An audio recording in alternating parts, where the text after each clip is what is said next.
জেলায় শুরু হয়েছে গঙ্গার বিধ্বংসী ভাঙন। মানিকচকের গোপালপুরে কামালতিপুরে পুনরায় শুরু হয়েছে গঙ্গার বিধ্বংসী ভাঙন। মঙ্গলবার দুপুর 12টা থেকে শুরু হয়েছে গঙ্গার ভয়াবহ ভাঙন। চোখের পলকে পড়ে যাচ্ছে, তলিয়ে যাচ্ছে বড় বড় বাঁশের ঝাড়। শুধু গাছপালা বা মাটি নয়, গ্রামটি যে 700 মিটার পাথরের পাড় দিয়ে ঘেরা বাঁধটি একেবারে প্রায় 600 মিটার নদীর গর্ভে চলে গেল। আর মাত্র 40 থেকে 50 মিটার। কিন্তু এটিই ছিল সেই গ্রামটির রক্ষা কবচ, যা মঙ্গলবারে তলিয়ে গিয়ে অমঙ্গলের সংকেত নিয়ে এসেছে। কয়েকদিন আগের ভাঙনে 50টি পরিবার অন্যত্র চলে গিয়েছে, আর আবার আজকের ভাঙনে ঘুম উড়েছে সমগ্র কামালতিপুরবাসীর। গ্রামের এক দরিদ্র বাসিন্দা হাসেন মমিন বলেন, আমার বাড়ি থেকে নদী মাত্র 20 মিটার দূরে। আমি আতঙ্কে আজকে বাড়ি ভাঙতে শুরু করেছি। আমরা তো চলে যাচ্ছি, কিন্তু এখনো অনেক পরিবার এখানে আছে। যদি নদীর পাড়ের কাজ হয়, বাকি পরিবারগুলো বাঁচবে। এলাকার বাসিন্দা মজিবুর মাঝি বলেন, জেলার বিভিন্ন জায়গায় ভাঙন হলে কাজ হচ্ছে, তবে গোপালপুরে নয় কেন? অবিলম্বে নদীর পাড়ের কাজ শুরু করুক সরকার। এখন গোপালপুরের ভাঙনের ব্যাপারে ইরিগেশন ডিপার্টমেন্ট কেন নিশ্চুপ সেই উঠেছে, সেই বিষয়টিকে নিয়ে বহু প্রশ্ন। এদিকে মালদা জেলা গঙ্গা ভাঙন প্রতিরোধে নাগরিক অ্যাকশন কমিটির সম্পাদক খিদির বক্স গোপালপুরে যাতে ভাঙন রোধে দ্রুত কাজ যায়, তার জন্য ইরিগেশন ডিপার্টমেন্ট এবং কেন্দ্রের দৃষ্টি আকর্ষণ করেছেন। কটা থেকে ভাঙন শুরু হয়েছিল আপনার? 11টা থেকে। 11টা থেকে ভাঙন হচ্ছে? হ্যাঁ, 11টা থেকে।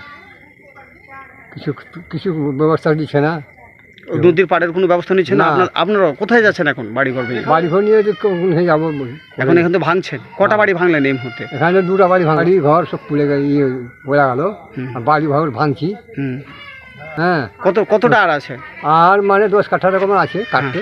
বাড়িতে পড়ে গেছে, বাড়ি ঘর ভাঙলাম। আর মানে কোথায় যাচ্ছেন আপনার? আমরা রোজ ওদিকে মোহনপুরের দিকে যাচ্ছি, ফেলবো বাড়ি বাঁধের উপরে। কি চাইছেন আপনারা? তো আমরা চাইছি মানে কিছু খাবার দাবারও কিছু ব্যবস্থা নেই। আর মানে নদী গেলা বাইনা দিতে ভালো হইতো। হ্যাঁ, কেউ যদি থাকতো এখানে, আমরা তো পালিয়ে যাবো, যেখানে হয় পাগলাই পালিয়ে যাবো। কিন্তু কোনো জায়গায় তো মানে বাস্তাই দিত, আমরা বাড়ি ভোট দিত, তাও আমরা আসলে মানে আপনাদের বসার জন্য জায়গা বা ঘর ঘর হ্যাঁ কিছু দিচ্ছে না আপনাকে। সাহায্য করেন আপনারা। আপনার নাম? আমার হাসেন মমিন। সেপ্টেম্বর 2024 মানিকচক ব্লকের গোপালপুর অঞ্চলে ব্যাপক ভাঙন হয়েছে এবং এবছর সারা বছরই টুকটাক ভাঙন লাগা আছে। গোপালপুর অঞ্চলের 90% জায়গা, জমি, ঘর বাড়ি সব গঙ্গাগর্ভে বিলীন হয়ে গেছে। এই মাত্র 10% জায়গার উপর গোপালপুর অঞ্চলটা বেঁচে আছে। আমি মালদা সেচ দপ্তর এবং ফারাক্কা ব্যারেজ প্রজেক্টের জেনারেল ম্যানেজারের দৃষ্টি আকর্ষণ করছি, যাতে সমস্ত এলাকায় প্রায় নদী ভাঙন রোধের প্রোটেকশনের কিছু কাজ হয়েছে। এই এলাকায় যাতে গোপালপুরে কিছু ভাঙন প্রোটেকশনের জন্য কিছু করা হয়, এই ব্যাপারে সেচ দপ্তর এবং কেন্দ্রীয় সরকারের দৃষ্টি আকর্ষণ করছি।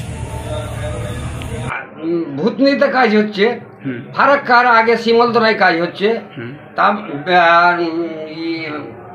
কি একটা সেখানেও অনেক কাজ হচ্ছে। আমাদের কোনোই কাজ হচ্ছে না, তা আমরা কি করব? আমরা গঙ্গার জলে ভেসে চলে যাব?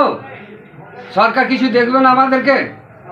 একটু দয়া করে সরকার যেন আমাদের উপর একটু দয়া করেন, বাঁধগুলো মেরামত করুক। এবং কি চাইছেন? নদীর পাড়টাকে বাঁধার জন্য এইটুকু অনুরোধ রাখছে। আর কি বলবো? আপনার নাম? আমার নাম মোহাম্মদ মুজিবুর রহমান। আমি নৌকাতে নদীতেই থাকি বেশিরভাগ। এবং মানে নৌকার মাঝি। আমার বাবার নাম শেখ হারুন। হ্যাঁ, চারখাম্বা মোড়ে বর্তমানে বাড়ি করে পরের জমিতে আছি। Bureau report, R7 Bangla.